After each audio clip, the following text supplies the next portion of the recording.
Walang pagpipigil na pinaulanan ng samot-saring mura at batikos ng maraming netizens online ang Zambales congressman na si Jay Kanghen matapos sabihing tila kung hindi lamang raw nangarap si Vice President Sara Duterte na maging presidente agad, hindi naman raw magkakagulo ang Kongreso na kanilang kinabibilangan.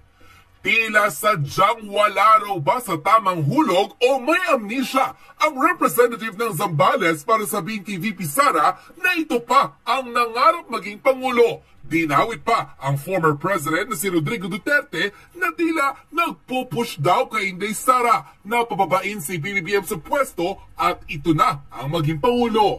Sa isang pambihirang pagkakataon, nagsalita na ang Vice President na si Sara Duterte at dito'y sinampal ng ebidensya ang Zambales representative na si Jay Kanghen na sinabi nito na 2022 pa lamang.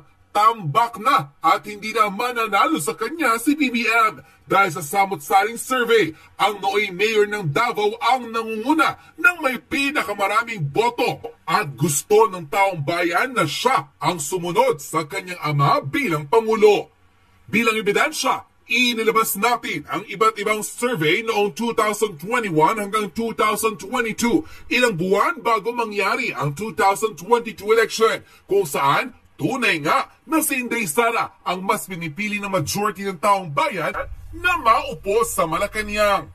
Sa isang presidential election survey noong 2022, nanguna ang former mayor ng Davao na si Inday Sara Duterte with 22%, na sinundan ng senador na si Grace Poe with 13%, si Pacquiao ng 12% kung saan nakatay nito ang kasalukuyang Pangulong si Bongbong Marcos na mayroong 12% na boto. Sinundan ng former Manila City Mayor na si Isko Moreno, Senator Christopher Lawrence Bongo, Leni Robredo, Tito Soto, Cayetano, Rojas, Villar, Lacson, Angara, Rodrigo Duterte, Escudero at Gordon.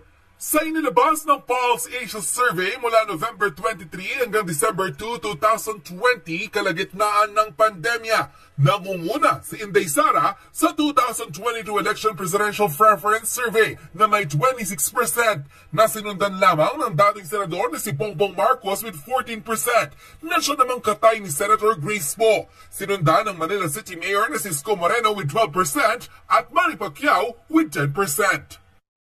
Alam nyo ba na taong 2021, mas preferred ng taong bayan sa presidential at vice presidential election noong 2022 ang mag-amang Duterte na kapwa nakakuha ng pinakamataas sa pwesto sa pagkapangulo at vice-pangulo ng bansa. Sara Duterte got 28% for president, na sinundan ni Bongbong Marcos with 13%, Isko Moreno with 11%, Grace Poe with 10%, Manny Pacquiao with 10%, Leni Robredo and Alan Cayetano with 5%. Sa pagka-vice president naman, nanguna ang ama nitong si Rodrigo Duterte with 18%, na sinundan ng Manila City Mayor na si Isko Moreno with 11%, dating Senador Alan Cayetano with 10%, Grace Poe with 10%, Bongbong Marcos with 9%, Tito Soto with 7%, at Manny Pacquiao with 6%. Unquote. Matapos ang balitang ito, nasan raw ang kayabangan ngayon ng isa sa mga Young Guns member at Zambales representative na si Jay Kanghen nang sabihin nitong masyado raw kasing maagang nangarap si Vice President Sara Duterte na maging Pangulo. Ngunit hindi itong sinasabi ng ebidensya mula 2020, 2021 hanggang 2022 kung sa survey pagbabasihan.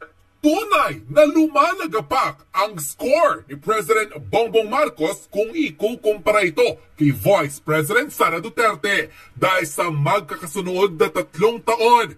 Hindi na natinag ang taong bayan na muling Duterte ang mamuno at hindi si Bongbong Marcos. Kaya dahil dito, napareact ang social media influencer na si Crisette Laureta Chu at diretsang binakbakan ang Zambales representative na si Jay Kanghen.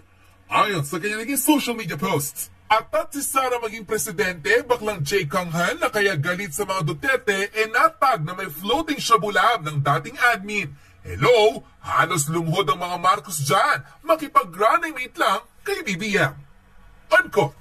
Panoorin ang buong pahayag ni Vice President Sara Duterte, Senator Bato de la Rosa at ng isang netizen online kung saan ni Real Talk ang representative ng Zambales na si Congressman Jay Kanghen nang matapos sabihing napakamaaga raw kasing mangarap ni VP Sara na maging Pangulo, sino raw kaya ang nagbumuka-abno sa harap ng tao? VP Sara, kinumpirmang 2020 pa lang. Sa mga surveys, panalo na siya kung ikukumpara kay Bongbong Marcos. Pasalamat na lang raw sila na tinulungan ni VP Sara ang kanilang pinakamamahal na Pangulo dahil kung hindi sila mapapwesto sa palasyo. Sino raw ngayon ang nagmumukhang tanga sa harap ng maraming Pilipino? Panoorin ang full video. Nagsimula lang naman lahat ng kaguluhan na ito noong mangarap ang ating Vice Presidente na maging presidente ng maaga. Nung mangarap ang former president na paupuin yung kanyang anak na maging presidente kaagad. Kung wala lang sanang maagang nangarap, wala lang sanang maagang nag-ambisyon na maging presidente, tahimik naman ang lahat. No? So, yung mga nangyayaring usapin na ito ngayon, alam naman natin pare-parehas kung ano yung pinagmulan. No? Unang-una, the presidency of 2022 was mine already. Na nanalo na ako sa surveys, lahat ng tao solid na, united na for my candidacy. Pero I gave it away because I felt I had to do some other things other than being President of the Republic of the Philippines. Pangalawa, hindi ako yung nagsabi sa kanila na bukas sila ng investigation or inquiry in aid of legislation that is more like a political persecution and harassment of OVP personnel. So, wag nila akong i-gaslight into saying na ako ang dahilan ng kaguluhan na ito. O ano, Congressman Konghon, pahiya ka no, kapal ng mukha mo no. Baka naman nagagalit ka kasi baka naapektuhan yung negosyo mo nung panahon ng tatay ni Sara Duterte. Baka naman totoo yung nasa narcolis na pangalan mo, pangalan ng tatay nyo. Ayaw dalawa ng airpods mo. Baka totoo yun. Kaya galit na galit ka ngayon sa mga Duterte, gusto mong kumante. Pero hindi ka talaga mananalo.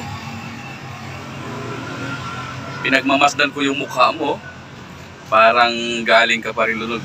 Nagpulburon ka rin yatang loko ka eh.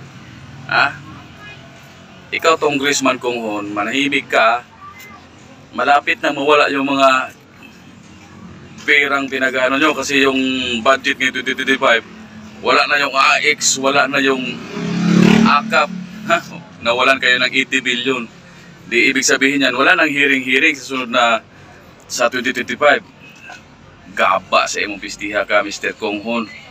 Bulikato na ako imong lubot o tusoko na kung nagdakong kahoy kang buanga ka. Bangag kanyawa ka. Ano, gabaan ka?